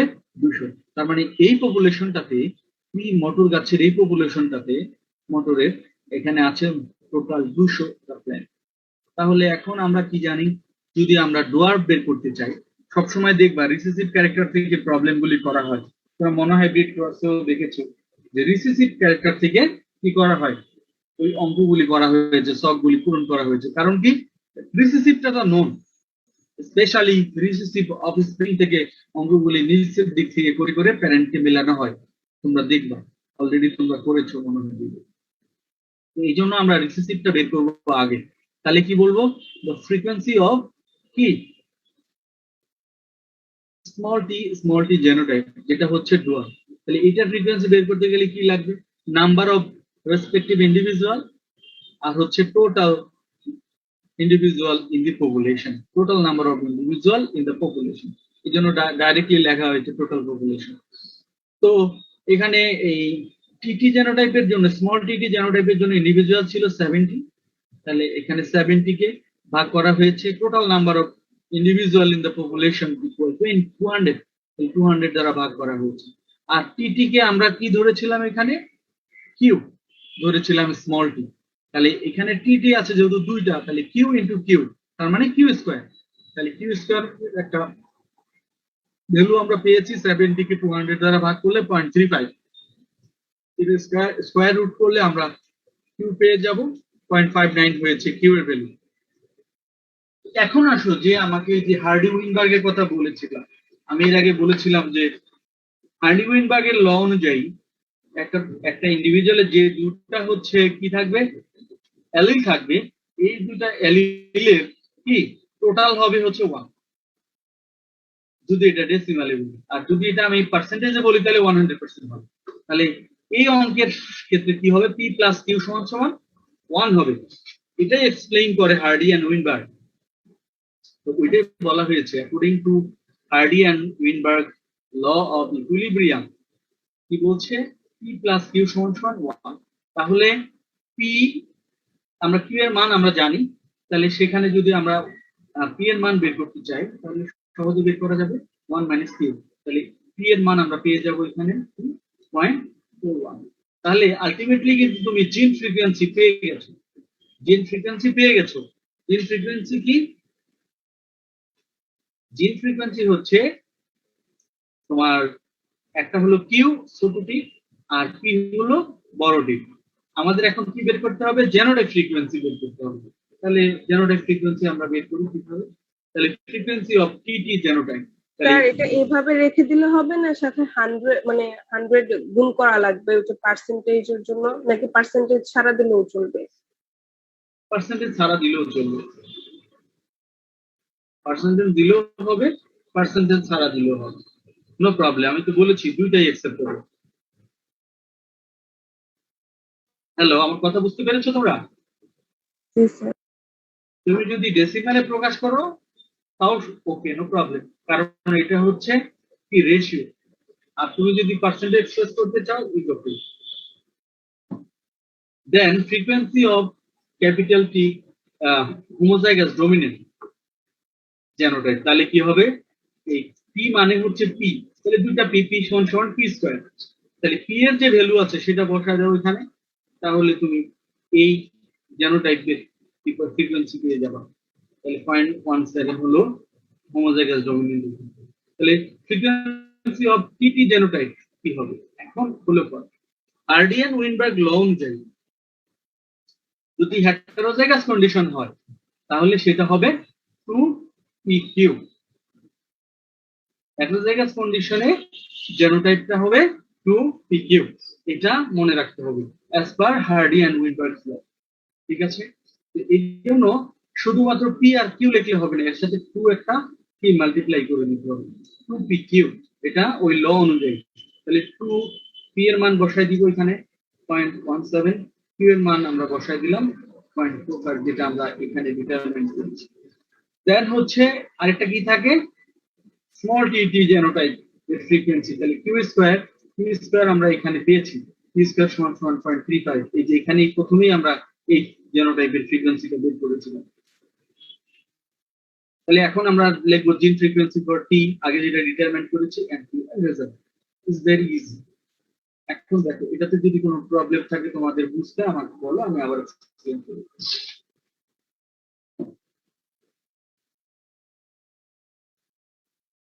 কোনো প্রবলেম আছে? জেনোটাইপ ফ্রিকোয়েন্সিটা আবার একটু বুঝাই দেন। জেনোটাইপ ফ্রিকোয়েন্সিটা বের করা। জেনোটাইপ ফ্রিকোয়েন্সিটা বের করার ফর্মুলা হচ্ছে একটা পপুলেশনের মধ্যে ওই পার্টিকুলার জেনোটাইপের কয়টা ইন্ডিভিজুয়াল আছে, ঠিক আছে, এবং ওই পার্টিকুলার পপুলেশনের মধ্যে টোটাল কতগুলো ইন্ডিভিজুয়াল আছে, এইটার একটা রেশিও। রেশিওটাই হচ্ছে জেনোটাইপ ফ্রিকোয়েন্সি। তাহলে জেনোটাইপ ফ্রিকোয়েন্সিকে ডেসিমাল অথবা পার্সেন্টেজ দুইটাতেই প্রকাশ করতে পারি। এই জন্য হচ্ছে আমরা এখানে টল যে বলেছি, টলের ক্ষেত্রে দুই ধরনের জেনোটাইপ থাকতে পারে, হোমোজাইগাস ডমিনেন্ট, হেটারোজাইগাস ডমিনেন্ট। এই দুটো মিলেই হচ্ছে 130, বাট আমরা জানি না কোনটা কত। সেটাই আমরা এখন এই অঙ্কটা করে ডিটারমাইন করেছি যে টলের হোমোজাইগাস ডমিনেন্টের জন্য হচ্ছে 0.17 বা 17%। 0.17 কে কি 100 দ্বারা গুণ করলে কি হবে? 17%। আর হেটারোজাইগাস ডমিনেন্ট ছিল কত? 48%। আর এই স্মল টিটি অর্থাৎ হচ্ছে রিসেসিভ অ্যালিলটা ছিল হোমোজাইগাস অবস্থায় 35%। এই গেল জিন ফ্রিকোয়েন্সি, জেনোটাইপ ফ্রিকোয়েন্সি। আর জিন ফ্রিকোয়েন্সি যেটা, সেটা হলো টি অ্যালিল ছিল হলো ওই পপুলেশনটার জন্য 41%, আর স্মল টি অ্যালিল ছিল কত? 59%। এই দুটো যোগ করলে দেখো 100% হবে অথবা 1 হবে, যেটা হার্ডিয়ান উইনবার্গ ল এক্সপ্লেইন করে। এই যে পি কিউ সমান 1 বলেছি না, তাহলে এই দুটো যোগ করে দেখো পি প্লাস কিউ, এই দুটো ভ্যালু যোগ করলে 1 হবে। এই আর কিছু না। এখন বুঝতে পেরেছো? হ্যালো হ্যালো, তোমরা কি শুনতে পাও না আমাকে নাকি? জি জি স্যার স্যার, বুঝতে পেরেছি। Okay fine. তাহলে আসলে এই প্রবলেম দুটা করানোর কথা ছিল আমার এবং হচ্ছে ফিরোজ স্যার। ফিরোজ স্যার হচ্ছে পরিবর্তে আমি এটা নিচ্ছি আর কি, তোমাদের সাথে পুরোটাই আমি কন্ট্যাক্ট করবো। ফিরোজ স্যার আর আমাদের ক্লাস নেবে না। হ্যাঁ, তো হচ্ছে এই গেল হলো আমাদের 3টা প্রবলেম, আর 2টা প্রবলেম আছে। এই প্রবলেমটাও স্যার। যদি বলো। স্যার জিন ফ্রিকোয়েন্সিটা একটু আরেকবার বলেন। জিন স্যার ফ্রিকোয়েন্সি, 3 নাম্বারের। হ্যাঁ জিন ফ্রিকোয়েন্সিটা আবার বলতেছি। জিন ফ্রিকোয়েন্সিটা হচ্ছে, আমি আগেও বলেছি যে জিন ফ্রিকোয়েন্সি বা allele frequency it is the same, একই কথা, কারণ অল্টারনেট ফর্ম অফ দ্য জিনই হচ্ছে অ্যালিল। এইটা হলো যে একটা পপুলেশনের মধ্যে ওই অ্যালিলটা কয়টা ইন্ডিভিজুয়ালের মধ্যে, ওই অ্যালিলটা কয়টা আছে, আর ওই পপুলেশনের মধ্যে কতগুলি অ্যালিল আছে, এটাই হচ্ছে কি অ্যালিল ফ্রিকোয়েন্সি অর জিন ফ্রিকোয়েন্সি। তাহলে জিন ফ্রিকোয়েন্সি ডিটারমাইন করার জন্য আমরা এখানে দেখেছি যে কতগুলি আছে। ফার্স্ট আমরা এইটার অ্যালিলটা বের করে নিয়েছি, কিসের, ডোয়ার্ফের টি। তাহলে এটা জেনোটাইপ বের করার ফলেই আমরা কিন্তু এই স্মল টি অর্থাৎ স্মল টি অ্যালিলের ফ্রিকোয়েন্সি পেয়ে গেছি 0.59। এবং হার্ডি-ওয়েইনবার্গের যে ল আছে পি প্লাস কিউ, এটা দ্বারা আমরা আরো ইজিলি ক্যালকুলেট করে বের করে ফেলেছি হলো পি, অন্য আরেকটা যে অ্যালিল আছে। তাহলে 1 মাইনাস কিউ বিয়োগ করলেই আমরা পি অ্যালিলের ফ্রিকোয়েন্সি পেয়ে যাব। তাহলে হার্ডি-ওয়েইনবার্গের ফর্মুলাটা কাজে লাগিয়ে আমরা খুব দ্রুতই জিন ফ্রিকোয়েন্সি এখানে বের করে ফেলেছি, যেটা এর আগে এমএমএন এর ক্ষেত্রে তোমরা দেখেছো কি যে জায়গায় ছিল সেই ইন্ডিভিজুয়াল গুলিকে আমরা কনসিডারে নিয়েছি। যেমন এমএম ছিল কত, 22টা ইন্ডিভিজুয়ালে, তাহলে প্রত্যেকটা ইন্ডিভিজুয়ালে আমরা 2টা করে, তাহলে এই জন্য 22 যোগ 22 করেছি। আর এখানে কি এমএন এ ছিল কি হোমোজাইগাস ছিল এই জন্য, আর এমএন এ ছিল একবার, এই জন্য 220 নিয়েছি। তাহলে এই দুটা ডিটারমিনেশন একটু ডিফারেন্ট। এই ছিল জিন ফ্রিকোয়েন্সি ফর দ্যাট প্রবলেম। এখন আমরা প্রবলেম নাম্বার 4 এ চলে যাব, 4 করে আমরা 5 এ যাব আর কি। হ্যাঁ, আমাদের হাতে আধা ঘন্টা সময় আছে, এই সময় ইনশাআল্লাহ শেষ করতে পারবো বলে আশা করছি। এখানে একটা প্রবলেম দেখো কি বলেছে, অ্যালবিনিজম। অ্যালবিনিজম মানে অ্যালবিনিজম তো বুঝোই তোমরা নাকি, যেটা হচ্ছে কি চামড়াটা সাদা হয়ে যায়, ঠিক আছে, অ্যালবিনো। কারণ কি সেখানে হচ্ছে পিগমেন্টেশন হইতে পারে না, ঠিক আছে, এই জন্য চামড়াটা সাদাই থাকে, সে পিগমেন্ট সিনথেসিস হইতে পারে না ওই পার্সনের দেহে। Albinism is the phenotypic expression of a homozygous recessive phenotype. তার মানে কি হেটেরোজাইগাস হলে অ্যালবিনিজম হবে না, নরমাল হবে। আর অ্যালবিনো হবে যদি সেই জিনটা রিসেসিভ হয়, কারণ অ্যালবিনিজমটা ইজ রেগুলেটেড বাই কি হোমোজাইগাস, সরি রিসেসিভ জিন দ্বারা নিয়ন্ত্রিত বলবো, আর হোমোজাইগাস কন্ডিশনেই তো রিসেসিভ গুলো এক্সপ্রেস করে। তাহলে one source estimate the frequency of albino in American population as 1 in 20,000. তাহলে ইউএসএ তে দেখা যায় যে প্রতি 20,000 আমেরিকানের মধ্যে একজন হচ্ছে অ্যালবিনো। আমাদের দেশে অ্যালবিনোটা খুবই কম, রেয়ার। আমেরিকাতে এটা দেখা যায় 20,000, প্রতি 20,000-এ একজন অ্যালবিনো। তাহলে এখন বলেছে যে what percentage of the population is heterozygous for this gene. তাহলে হোমোজাইগাস হলে তো অ্যালবিনোই হয়ে যাবে। হ্যাঁ, আর এই অ্যালবিনো অ্যালিল ক্যারি করছে এমন জেনোটাইপটা কি হবে, হেটেরোজাইগাস, কিন্তু এক্সপ্রেস করতে পারবে না।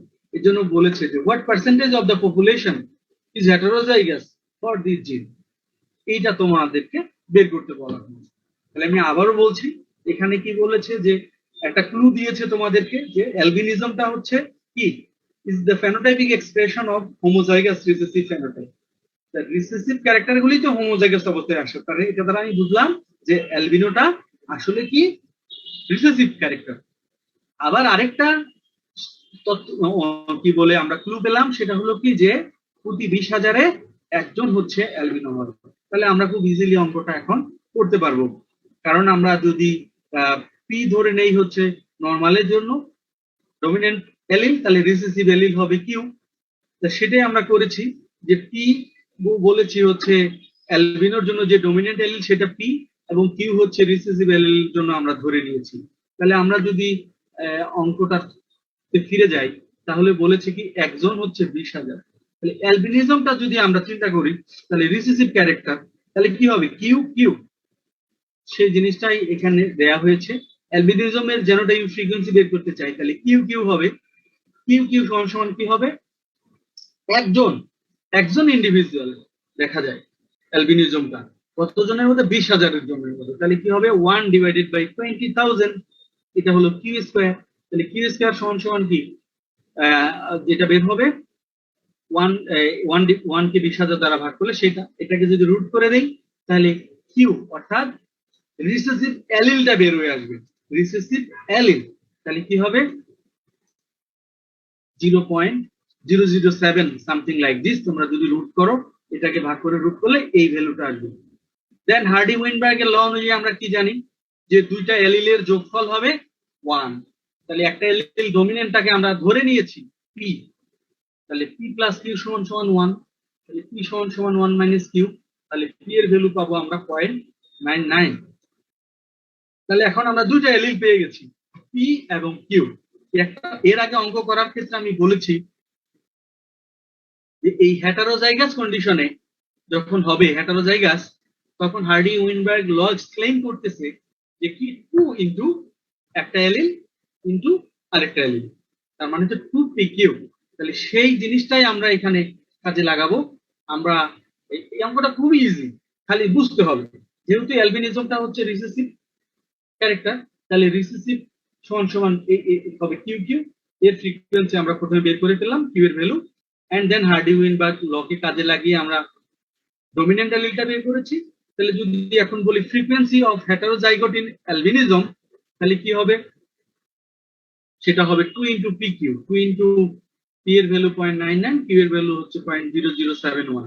তাহলে 2pq অনুযায়ী আমার বের হয়ে গেল কত 0.014, এটা হলো ডেসিমালে।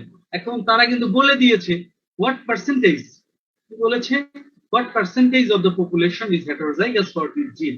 তাহলে আমি এখন কি বলবো পার্সেন্টেজ অফ হেটারোজাইগাস কি হবে, তাহলে পার্সেন্ট 100 দ্বারা গুণ করে দিব জাস্ট এই ভ্যালুটাকে, তাহলে 0.014 ইনটু 100, তাহলে কি হলো 1.4%। তাহলে আমি রেজাল্টে কি লিখবো, রেজাল্টে লিখবো যে 1.4% of the population is heterozygous for কি for recessive allele for albinism, তাহলে বা for the gene albinism এর জন্য যে জিন দায়ী সেটা হচ্ছে heterozygous হচ্ছে 1.4% population। আমেরিকান 1.4% কি হবে পপুলেশন হচ্ছে অ্যালবিনো। বুঝা গেছে এটা? স্যার একটা কোশ্চেন ছিল। বলো। স্যার এখানে হেটারোজাইগাস অ্যালবিনিজম 2pq, তার হলে পিপিটা কি? পিপিটা কি? পিপিটা হচ্ছে ডমিনেন্ট অ্যালিল, পিপিটা হচ্ছে পি হচ্ছে ডমিনেন্ট অ্যালিল। কথা বুঝা গেছে? ডমিনেন্টটা এরা বের করতে বলে না, এই জন্য আমরা এদিকে চাই না। ক্লিয়ার? এখানে আমরা ধরেই নিয়েছি P for dominant and Q for recessive gene or recessive allele respectively. তো এখানে genotypic frequency of albinism, genotypic frequency কি হবে অ্যালবিনিজমের, আর এখানে প্রথমেই বলা হয়েছে albinism is the phenotypic expression of homozygous recessive phenotype বা হোমোজাইগাস রিসেসিভ অ্যালিল বা জিন হবে। হ্যাঁ, রিসেসিভ জিন লিখলে বেটার হবে or অ্যালিল লিখলে বেটার হবে। এই জন্য আমরা হচ্ছে আর ডমিনেন্টার আমাদের প্রয়োজন নেই, শুধুমাত্র অ্যালবিনিজমটা বের করলেই হয়ে যাবে, যেহেতু জেনোটাইপিক ফ্রিকোয়েন্সি বের করতে বলে না। এখানে বলে হয়েছে যে হোয়াট পার্সেন্টেজ অফ দি একটা জিন দ্বারা নিয়ন্ত্রিত, সেই ক্ষেত্রে আমরা যাব না, আমরা শুধুমাত্র এই এ বি এন্ড ও গ্রুপে থাকতে চাই, প্লাস মাইনাস অন্য। আমরা আগে মেইন জেনোটাইপটা ডিটারমাইন করি, তাহলে টোটাল মানুষ হতে পারে এ বি এন্ড হচ্ছে ও, ওটা হচ্ছে রিসেসিভ। এই কয়টার মধ্যে ও হচ্ছে রিসেসিভ জিন দ্বারা নিয়ন্ত্রিত, ওকে। আর বাকিগুলি এ হচ্ছে ডমিনেন্ট অ্যালিল অথবা হোমোজাইগাস হেটারোজাইগাস দুইটাই হতে পারে। যেমন একটা এলিল আই এ দ্বারা নিয়ন্ত্রিত homozygous I A, and I A small আইটা হচ্ছে রিসেসিভ, ও ব্লাড গ্রুপের জন্য দায়ী। তাহলে এই কন্ডিশন থাকলে সেখানে ও ব্লাড গ্রুপ হবে না, যদিও ও এর এলিল আছে, তাও সে কি হবে এ। এবং বি এর ক্ষেত্রেও সেম, হোমোজাইগাস অথবা হেটারোজাইগাস ডমিনেন্ট হতে পারে। এবির ক্ষেত্রে কি হবে, এবি হচ্ছে কোডমিনেন্ট। কোডমিনেন্ট মানে পাশাপাশি থাকবে দুটো এলিল এ এবং বি, এটার হচ্ছে কি ও এক্সপ্রেশন হচ্ছে এবি জেনোটাইপ, এবং ও হচ্ছে কি রিসেসিভ। এখন যদি প্রশ্ন আসে যে দুইজনেই হাজব্যান্ড ওয়াইফ দুইজনের জেনোটাইপই হচ্ছে কি ও ব্লাড গ্রুপ, তাহলে তাদের বাচ্চা কাচ্চা কি কখনো এ কিংবা বি কিংবা এ বি হইতে পারে? না, পারে না। পারে? স্যার পারে। আচ্ছা, কে বলেছো পারে আর কে বলেছো পারে না? আমি জানি না, তো এটা কোনোদিনই সম্ভব না। দুটা ও কখনোই A B A B is impossible, কারণ হচ্ছে বাকিগুলি তো ডমিনেন্ট আর এটা তো রিসেসিভ। তাহলে তাদের যে সন্তান হবে, 5টা বা 4টা বা 2টা বা 1টা যাই হোক না কেন, তাদের ব্লাড গ্রুপ ও হবে। পজিটিভ নেগেটিভ আলাদা বিষয়, অন্য আরেকটা জিন দ্বারা নির্মিত, সেটা আমরা যাচ্ছি না, শুধু ও এর কথা বলছি। তাহলে ও হবে যদি দুইটা হাজবেন্ড ওয়াইফ দুজনের যদি কি থাকে ও থাকে, তাহলে এখানে কি ওই হবে, কখনোই এ হবে না, বি হবে না, এ বি হবে না। এখন এটা দ্বারা একটা কি বলে, আগে অনেক আগে, এখন তো ডিএনএ ফিঙ্গারপ্রিন্টিং এসে গেছে, ডিএনএ টেস্ট এসে গেছে, এখন খুব ইজি ডিটারমাইন করা কি ডিসপিউটেজ অফ প্যারেন্টেজ। এখন বলতো যে মনে করো যে দুটা কাপল দাবি করছে যে এই বাচ্চাটা আমার, হ্যাঁ এই বাচ্চাটা আমার, তখন তাদের কি করতো, কোর্ট তখন তাদের এই ব্লাড গ্রুপ দিয়ে ডিটারমাইন করার জন্য কি রেফার করতো হসপিটালে। তো তখন ডক্টররা তাদের ব্লাড গ্রুপ ডিটারমাইন করতো যে প্যারেন্টের কি, তারপর হচ্ছে তার এই দুটা কাপলেরই ব্লাড গ্রুপ ডিটারমাইন করতো, এবং প্যারেন্টের তাদের অফস্প্রিং এর তাহলে কি হবে সেটা ডিটারমাইন করা যায়। তো এখন এটা দেখে আমরা অনেক সময় আগে ব্লাড গ্রুপ মানে ডিসপিউটেড কার বাচ্চা সেটা নির্ধারণ করা সম্ভব হইতো এই ব্লাড গ্রুপ দিয়ে। এখন সেটা রিপ্লেস হয়ে গেছে অলমোস্ট ডিএনএ ফিঙ্গারপ্রিন্ট দ্বারা। তাহলে এটা থেকে আমরা বুঝতে পারলাম যে কি, যে ও যদি দুটা কাপলের থাকে কখনোই সেখানে এ হবে না, বি হবে না। কিন্তু এখন যদি এরকম হয়, লেটস সে হাজবেন্ড হচ্ছে এ আর ওয়াইফ হচ্ছে ও, তাহলে এখানে কয় ধরনের ব্লাড গ্রুপ হইতে পারে? এইখান থেকে কয় ধরনের ব্লাড গ্রুপ হইতে পারে বলতে পারবা? দুই ধরনেরই, ও এবং এ। এখানে ও হইতে পারে, এ হইতে পারে, কারণ কি এই এটা আবার কি এই হোমোজাইগাস ডমিনেন্ট হেটারোজাইগাস ডমিনেন্ট হইতে পারে। যদি এখন যদি তার ক্ষেত্রে এ থাকে, এই ক্যাপিটাল এ থাকে এর ক্ষেত্রে, আর এই ক্ষেত্রে কি থাকবে আই থাকবে, তখন শুধু কি হবে এ হবে। আমি আবারও বলতেছি, এখানে ধরো আই দিয়ে দেখাচ্ছি, আর এখানে কি থাকতে পারে ক্যাপিটাল আই এ, এই এলিটাও থাকতে পারে, আরেকটা এই আই থাকতে পারে। এখন এখান থেকে আই আর এখান থেকে এই আইটা গেলে কি হবে, এ ব্লাড গ্রুপ হয়ে যাবে। আর এখান থেকে এই ছোট আই আর এখান থেকে ছোট আইটা গেলে কি হবে, ও হয়ে যাবে। এখন যদি এখানে ছোট আইটা না থাকে, লেটস সে ছোট আইটা নাই, যে যার সাথে এই ও ব্লাড গ্রুপ সম্পূর্ণ ফিমেলের বি হয়েছে, তার যদি থাকে হলো কি বলবো জেনোটাইপটা দুটাতেই আই এ হোমোজাইগাস ডমিনেন্ট, তাহলে কি এখানে ও হওয়ার চান্স পাবে? না স্যার, থাকবে না, সব তাহলে এ হবে। এখানে হেটারোজাইগাস হবে, টোটাল এ হবে। মুছাই দেই এটা, ওকে ওকে। যদি দুইজনেরই হাজব্যান্ড ওয়াইফ দুজনেই এ হয়, এ ব্লাড গ্রুপের হয়, তাহলে তাদের বাচ্চাদের কি কি ব্লাড গ্রুপ হওয়ার চান্স আছে? কি কি? হ্যালো, তোমরা কি আমাকে শুনতে পাচ্ছ? আমি আবারও একটা অ্যানোটেট করছি। ধরো হাজব্যান্ড এ এবং ও হবে, ধরো হাজব্যান্ড হচ্ছে বি, আর ওয়াইফ হচ্ছে ও। এখন এদের বাচ্চার হলো, ধরো একটা বাচ্চার হচ্ছে ও, একটা বাচ্চার হয়েছে বি, একটা বাচ্চার হলো লেটস সে এ। এটা কি সম্ভব? স্যার ও বি সম্ভব, এ সম্ভব না। এরকম একটা কেস হয়েছে, লেটস সে বাস্তবও হয়েছে। তাহলে এ এ এ, তাহলে কি হবে? ধরো বলতেছে এ আমাদের বাচ্চা, হ্যাঁ হ্যাঁ, আরেকটা বলতেছে যে না এটা আমার বাচ্চা, তাহলে কি? তাহলে সে হয়তো বা চুরি করে নিয়ে আসছে নাকি?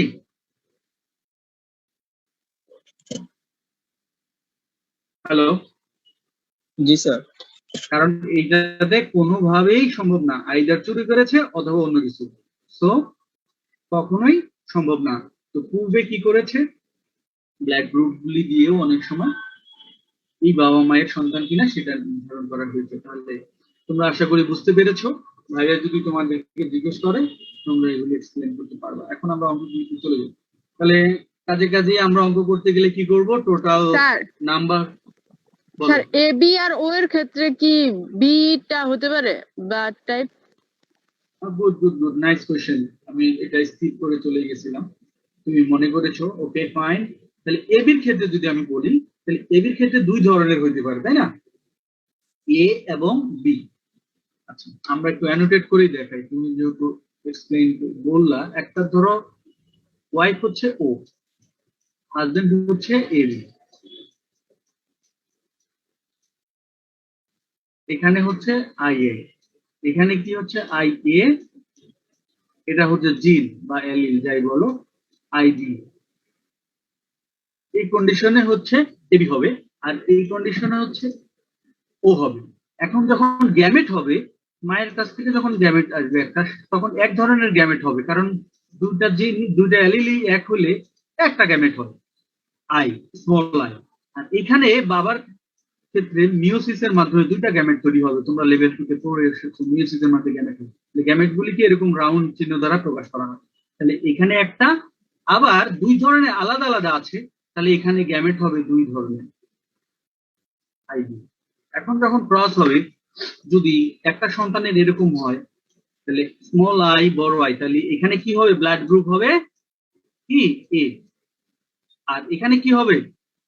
যদি এই ক্রসটা হয় স্মল আই আর ক্যাপিটাল বি, আই বি, তাহলে এখানে হবে বি ব্লাড গ্রুপ। এই দুইটা হওয়ার চান্স আছে, ঠিক আছে? এ হওয়ার চান্স আছে এবং বি হওয়ার চান্স আছে,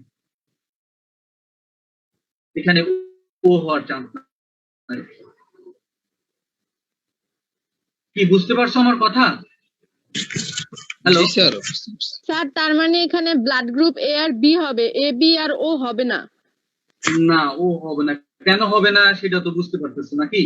আমি সেজন্যই এত কিছু এক্সপ্লেইন করলাম। গ্যামেট হইলো, হ্যাঁ, হবে না দেখে, আর হইলে তো বলেই দিতাম ডাইরেক্টলি। কি বুঝতে পেরেছো?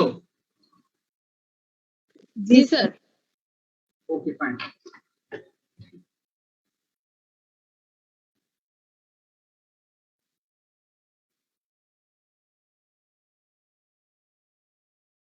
তাহলে আমরা কি করব? এই অঙ্কটা করার জন্য প্রথমে আমরা বের করে নিব কি total number of individual in the population. তার মানে কতটা পার্সন আছে এটা যোগ করলে আলটিমেটলি 10,100 হবে। আর আমরা ধরে নিব হচ্ছে এ কে, বি কে এবং ও কে। লেটস কনসিডার কি P for A, Q for B এবং আর ফর কি ও, সরি ও না, আমরা এ কে ধরবো না, আমরা ধরবো এলএল গুলিকে, সরি, ধরবো P for I A, Q for I B, R for I. তো আমি আগেও বলেছি যে আমরা সবসময় রিসেসিভ থেকে অঙ্কগুলি করব, কারণ রিসেসিভ আমাদের জানা এবং ডিটারমাইন করা ইজি। তাহলে আমি শুরু করব ও থেকে। তাহলে frequency of O blood group, হ্যাঁ, তাহলে genotypic frequency of O blood group সমান সমান কি করব?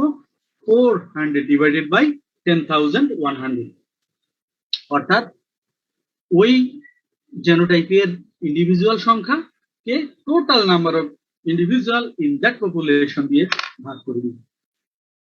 সেটাই হয়েছে এখানে পি কিউ এবং আর দ্বারা ডমিনেন্ট আইএ, ডমিনেন্ট আইবি এবং কি রিসেসিভ আই এলিল প্রকাশ করা হয়েছে। Total number of individual 10,100 O blood গ্রুপের জন্য আইআই 400 ডিভাইডেড বাই 10,100। তাহলে আইআই মানে কি দুইটা হার আর স্কোয়ার, আর স্কোয়ারের মান হচ্ছে 0.0396, এটাকে স্কোয়ার রুট করলে কি হয়েছে আর পেয়ে গিয়েছি আমরা 0.2। এখন frequency of A blood group, A blood গ্রুপের ফ্রিকোয়েন্সি কি হবে জাস্ট এখানে দেখো। তাহলে এ ব্লাড গ্রুপের কি হবে, তাহলে একটা পি, তাহলে পি স্কোয়ার এর সাথে অ্যাড হবে হেটারোজাইগাস কন্ডিশন। তাহলে হেটারোজাইগাস কন্ডিশন হলে কি হবে, ক্যাপিটাল 2 ইন্টু ক্যাপিটাল এআই এর জন্য হচ্ছে আই এর জন্য হচ্ছে পি এবং স্মল আই এর জন্য আমরা আর ধরে নিয়েছি। তাহলে কি হবে P square plus 2 P R. এই জিনিসটা বুঝতে পেরেছো কেন এইটার জেনোটাইপটা এইভাবে লিখবো আমি? না স্যার বুঝতে পারি। কেন আমি লিখেছি this to due to this reason, এটাকে এখানে নিয়ে আসি তাহলে বুঝতে সুবিধা হবে তোমাদের এই জায়গাটার জন্য। তাহলে এ ব্লাড গ্রুপটা ডিটারমাইন হয় এই অ্যালিল দ্বারা, either this homozygous dominant or heterozygous dominant. তাহলে কি হবে, এটাকে যদি আমি অ্যাড করে দিই, এটার সামই তো হচ্ছে এ ব্লাড গ্রুপ। তাহলে আইএ মানে কি পি ইন্টু পি সমান পি স্কোয়ার। আর হার্ডিং-উইনবার্গ ল অনুযায়ী জানি হেটারোজাইগাস মানে যখন হবে তখন হবে ফর্মুলাটা হলো 2 ইন্টু একটা অ্যালিল ইন্টু আরেকটা অ্যালিল। তাহলে এটার জন্য P square plus 2 into P হচ্ছে আই এর জন্য আর স্মল আই এর জন্য হচ্ছে আর। তাহলে 2 ইন্টু পি আর। এখন বুঝতে পারছো? জি স্যার। Okay fine. তাহলে এটাকে এটা দ্বারা ভাগ করলে হচ্ছে কত 0.45 আসে। তাহলে এখন আমরা যদি সেই 6-7 এর অঙ্ক করতে চলে যাই, বোথ সাইডে আর স্কোয়ার নেই, তাহলে কি হবে, সেই অ্যালজেব্রার সহজ ফর্মুলাটা চলে আসবে যেটা আমরা সম্ভবত 6 এ নাকি 7 এ করেছিলাম, হ্যাঁ, যে পি প্লাস কিউ সমান সমান P plus 2 P Q plus Q square সমান সমান P plus Q whole square. সেরকম ফর্মুলা আমরা কাজে লাগাচ্ছি এখানে আর স্কোয়ার দিয়ে। তাহলে P plus R whole square ফর্মুলাটা আমরা পেয়ে গেছি এখানে। তাহলে আর স্কোয়ার অ্যাড করার কারণে এই আর স্কোয়ার ভ্যালুটা অ্যাড হয়ে গেল এর সাথে। তাহলে এখান থেকে আমরা আর এর মান জানি, আর এর মান বসাই দিলে আমরা পি এর মান পেয়ে যাবো। তাহলে এ ব্লাড গ্রুপের জেনোটাইপ আমরা পেয়ে গেলাম এটা, প্লাস এর সাথে সাথে এই আই এ অ্যালিলটাও বের করে ফেললাম। তাহলে আই এ অ্যালিল হচ্ছে ফ্রিকোয়েন্সি হচ্ছে 0.5, তাহলে পি বের হয়ে গেছে। তাহলে সহজেই আরও বের হয়ে গেছে। তাহলে এই অঙ্কটার ক্ষেত্রে যেহেতু তিনটা অ্যালিল হচ্ছে পি কিউ আর, হার্ডি-উইনবার্গ ল অনুযায়ী কি হবে, যতগুলি অ্যালিল আছে তার সমষ্টি হচ্ছে 1 or 100%। তাহলে P plus Q plus R সমান সমান 1। তাহলে আমরা এরপরে ধাপে যেটা করবো, P plus according to Hardy Weinberg law P plus Q plus R সমান সমান 1। তাহলে আমরা কিউ এর ভ্যালুটা পেয়ে যাব। তাহলে কিউ সমান সমান হবে কি 1 মাইনাস পি মাইনাস আর, সেটাই এখানে করা হয়েছে হার্ডি-উইনবার্গের ল অনুযায়ী। তাহলে কিউ সমান সমান কি 1 মাইনাস পি মাইনাস আর, ভ্যালু বসায় দিলে কিউ এর মান আসছে 0.3। এখন সব হয়ে গেছে, এই অঙ্ক আরো ইজি। হ্যাঁ, তাহলে কি প্রথমে ও ব্লাড গ্রুপ দিয়ে শুরু করলাম, দেন এটাকে বের করে নিলাম হলো একটু টেকনিক করে আর স্কোয়ার অ্যাড করে, দেন আমি আর এর মান পাইলাম, পি এর মান পাইলাম, হার্ডি-উইনবার্গ ল দিয়ে কিউ এর মান পাইলাম। এখন জাস্ট শুধু আমি ব্লাড গ্রুপ গুলোতে বসাই দিলে হয়ে যাবে। Let's say frequency of A blood group কি হবে P square plus 2 P R. কারণ কি এর আগে আমি তোমাদেরকে দেখিয়েছিলাম, সরি, এইটার কারণে হয়েছে P square plus 2 P R সমান সমান 0.45। আগে আমরা এখানে আমরা 0.45 পেয়েছিলাম, এটা সেটা এখানে বসায় দিয়েছি। অথবা তোমরা এখানে পি এর মান পি স্কোয়ার মান পি এর মান বসাও, তারপর এখানে পি কিউ এর মান বসায় দিলে 0.45 আসবে। Frequency of B blood group কি হবে তাহলে আইবি তার মানে হবে কি কিউ স্কোয়ার, তাহলে কি হবে আইবি ইন্টু আর, তাহলে Q R Q square plus 2 Q R, এখানে মান বসায় দিয়েছে, এটার ভ্যালু বের হয়ে গেছে। Then frequency of AB blood group, তাহলে এবিটা কি, এবিটা আলাদা আলাদা এলিল, একটা এলিল এ একটা এলিল বি, তাহলে এটার ক্ষেত্রেও কোন ফর্মুলাটা কাজে লাগবে? 2p3, 2 into 1 allele into another allele. ঠিক আছে, সেই অনুযায়ী আমরা বসাই এটা বের করে ফেলবো। 0.3 পাওয়া গিয়েছে। Frequency of O blood group, তাহলে ও ব্লাড গ্রুপে small I small R R square এটা তো আমরা প্রথমেই বের করেছি, সেটা বসাই দিয়েছি, কিংবা আর এর মান এখানে বসাই দিয়েও তোমরা বের করতে পারো।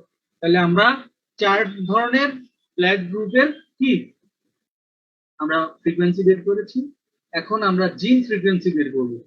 সেটা হচ্ছে কি, আগেই পেয়েছি আমরা আইএ, ফ্রিকোয়েন্সি অফ আইএ জিন মানে কি পি এর মান বসাই দেওয়া হয়েছে। ফ্রিকোয়েন্সি অফ আইভি জিন কিউ এর মান বসানো হয়েছে। ফ্রিকোয়েন্সি অফ স্মল আই মানে আর এর ভ্যালু বসাই দেওয়া হয়েছে। এখন এগুলিকে রেজাল্ট আকারে লিখলেই হবে। The genotype frequency of A, B, AB and O blood group are these, and frequency of gene frequency of IA, IB and I are these. এখন তোমাদের এটা বুঝতে কোনো সমস্যা আছে কিনা বলো? জি না স্যার, প্রবলেম নাই। ওকে, তো এটার মতো হুবহু আরেকটা প্রবলেম আছে, সেটা একেবারে একটুও পার্থক্য নেই, শুধু ভ্যালুগুলি চেঞ্জ। তো এটা হচ্ছে তোমাদের নিজেরা প্রোভাইড। এই পর্যন্তই তোমাদের সাথে আমাদের ক্লাস। এটা আসলে পেন্ডিং ক্লাস ছিল, এটা ওই সময়ই ডিস্ট্রিবিউশন করে দিয়ে দেওয়া উচিত ছিল। আমরা এইভাবে ক্লাস শেষ করতে পারতাম, যাই হোক পরবর্তীতে আমরা ডিস্ট্রিবিউট করে নাই। এই জন্য এখন হচ্ছে আমরা কি করে আমরা শেষ করে দিতে চাচ্ছি, যাতে তোমাদের পরীক্ষার সময় বার্ডেন না হয়। আরেকটা এরকম ছিল লেভেল 2 তে, সেটাও আমরা শেষ করে দিয়েছি। এখন সব রেগুলারলি যখন যে থিওরি হবে তার সাথে সাথে প্র্যাকটিক্যালটাও হবে অনলাইন। আর করোনা সিচুয়েশন ভালো হইলে, তোমাদের ভ্যাকসিন দেওয়া হয়ে গেলে তো ইনশাআল্লাহ ক্লাস হবে, তখন আর এই ধরনের প্রবলেমগুলি হবে না। তো এই পর্যন্তই। আর আমি বলবো হচ্ছে, আমি যেহেতু তোমাদেরকে সমস্ত টিচারদের ইমেল অ্যাড্রেস দিয়েছি এবং কারা কারা কোনটা নিবে সেটা আমি দিয়েছি তোমাদেরকে, তোমরা এখন একটু তোমাদের সময় তার সময় একটু অ্যারেঞ্জ করে এর মধ্যে তোমরা ক্লাসগুলি করে ফেলবে। হ্যাঁ, হয়তো বা কিছু কিছু প্রবলেম আছে, এরকম কাই স্কোয়ার আছে, এটা একদিনই শেষ হয়ে যাবে। যেমন মনোহাইব্রিড 2টা ক্লাস বা 3টা ক্লাস লাগতে পারে, কারণ এখানে থিওরিটিক্যাল কিছু আলোচনা করতে হয়, তারপর তো এবং ডাইহাইব্রিডে হয়তো বা 2টা ক্লাসই করতে পারে, কারণ 3Dটা মনোহাইব্রিডের সাথে আলোচনা করা হয়ে যায়। 2টা ক্লাস হলে ডাইহাইব্রিড হয়ে যাবে। তারপর লিঙ্কেজ ক্রসিং ওভারে এরকম 2টা কিংবা 3টা ক্লাস লাগবে লিঙ্কেজ ক্রসিং ওভারে। হ্যাঁ, তো এইভাবে তোমরা একটু শিডিউল গুলি অ্যারেঞ্জ করে ক্লাসগুলি শেষ করে নাও। আর যদি কোনো কোয়েশ্চেন থাকে তোমাদের জিজ্ঞেস করতে পারো। আর যদি কোনো কোয়েশ্চেন না থাকে তাহলে আমি আজকের মতো এখন এখানেই শেষ করছি। আল্লাহ হাফেজ, তোমরা ভালো থাকো সবাই। সবাইকে ঈদের অগ্রিম শুভেচ্ছা।